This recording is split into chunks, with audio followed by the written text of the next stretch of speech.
Singer, songwriter of Kiss the Sky, Maren Morris.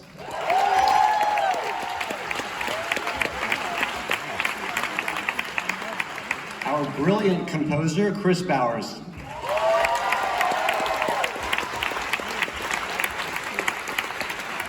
Our amazing producer, Jeff Herman.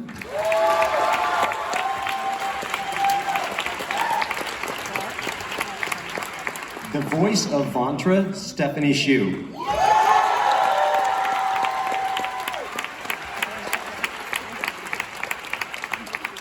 Mark Hamill, the voice of Thorn.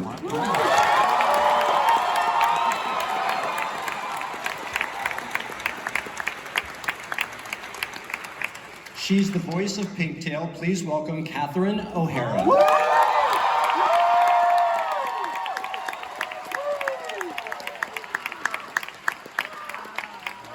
Our very own Bright Bill, Kit Connor.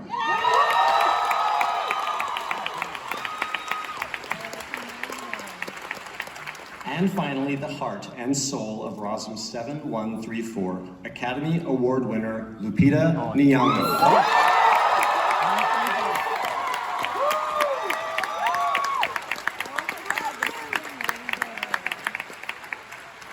Well, thank you for coming, everyone, and enjoy the film.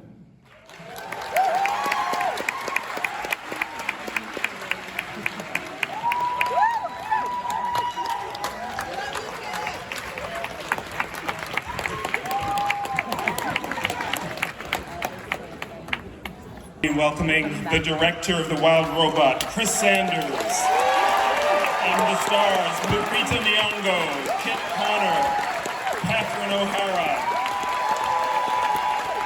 Mark Hamill, and Stephanie Hsu. Yes, we're all here.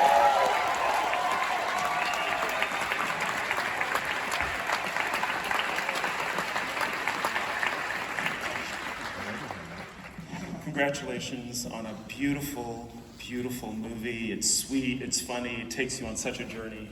Really such a beautiful experience to watch. I'm glad that you got to be the first audience in the world to see this movie.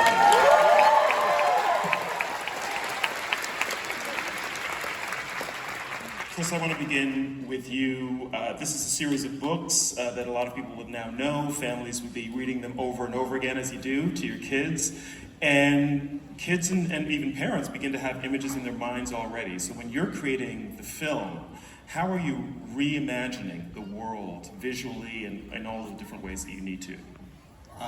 First with the script, but over many years, one very delicate step at a time. And I have to credit our amazing, amazing crew, our story crew, our editor, Mary, and just so many people come together to do this. It's impossible to unravel everybody's contribution, but without every single person, we wouldn't have this. Incredible work. Lupita, the last time you were in Toronto at the festival, it was for 12 Years a Slave, which won you your Oscar. Thank you, thank you. I've actually been here one other time for Queen of Katwe. Of course, yes, that's right. Yeah. 2016. This could not be more different a film, and I'm sure the process also, as a voice actor, was very different as well. And I wonder if you could tell us a little bit about how you created the voice and the character of Roz. Well, that was a collaborative effort as well. Roz starts off with, she's a robot, she's programmed to be of help, but she is not individualized at all. So when we was talking about it, Chris let me know that one of the reasons why he wanted me to play it because he liked the warmth of my voice. So we knew that we would end up somewhere closer to my natural sound. But we decided, we workshopped the hell out of that voice. We had all sorts of versions, some that were a little bit more like traditional robot voices and all that. But then in the end, we settled on something more human, more akin to, I guess, Siri and Alexa and those sorts of things that are like programmed optimism. And there was always the intention of her voice reflecting her arc into individuality, but also finding that sort of, robotic version of empathy. Thank you. Question next for Mark and for Catherine. Neither of you are strangers to fantasy films, with Beetlejuice and of course with Star Wars, but this is a very different kind of fantasy, and I wonder if you could talk a little bit about entering the imaginative world of this particular fantasy and what you brought to creating your characters. Well, well, first of all, I read the book, and the book is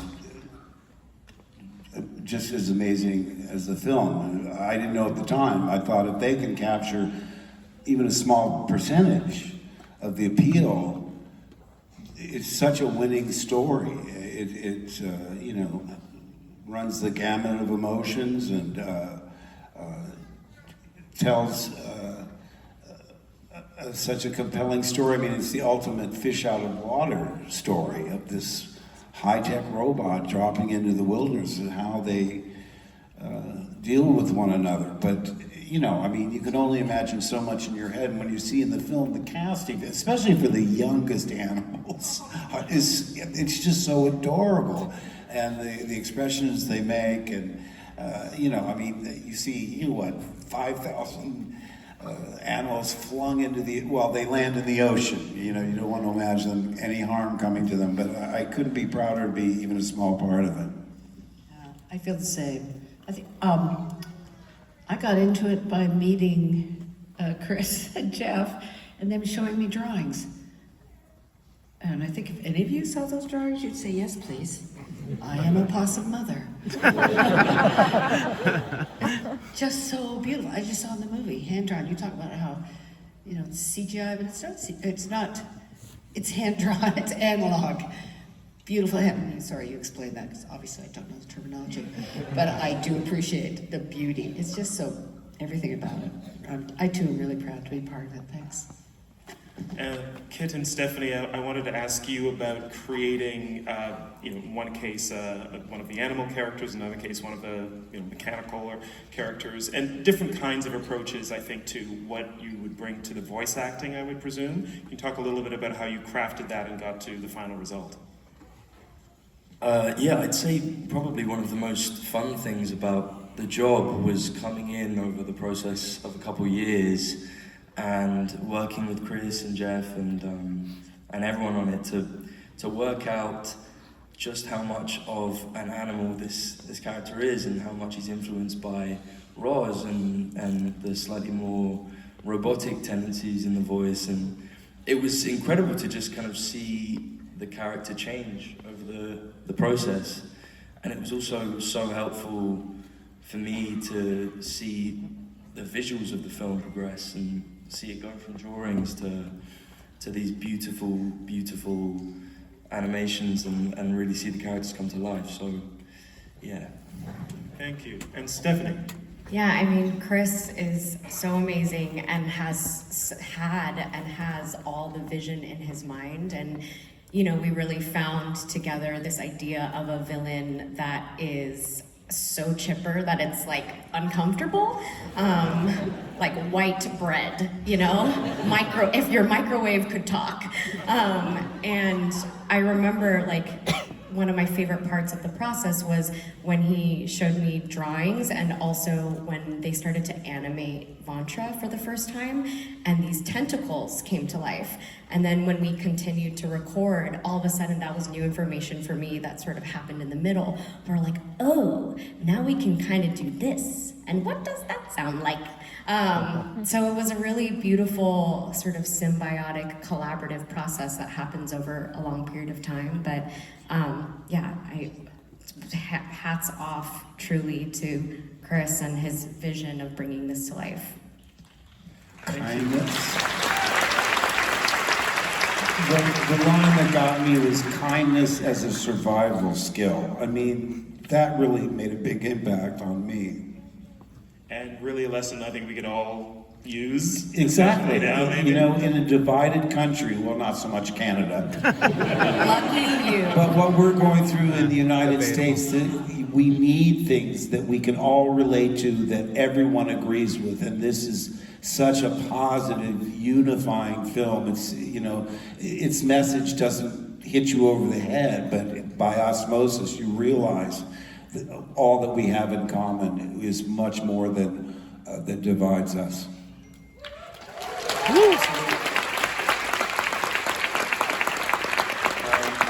Chris, speaking of those unifying elements, the music is such a big and beautiful part of the film as well. I wonder if you could talk a little bit about the emotion that you wanted that to bring to the Wild Robot. Oh golly, I could talk about this all day. Chris Bowers had a massive job ahead of him. I learned a long time ago to build houses for music within these movies. I believe that music does some of the heaviest lifting story-wise in these things. And so we have places, as you saw, where the characters go quiet and the music takes over. And in this 90-some-odd minute movie, there's about 80 minutes of music.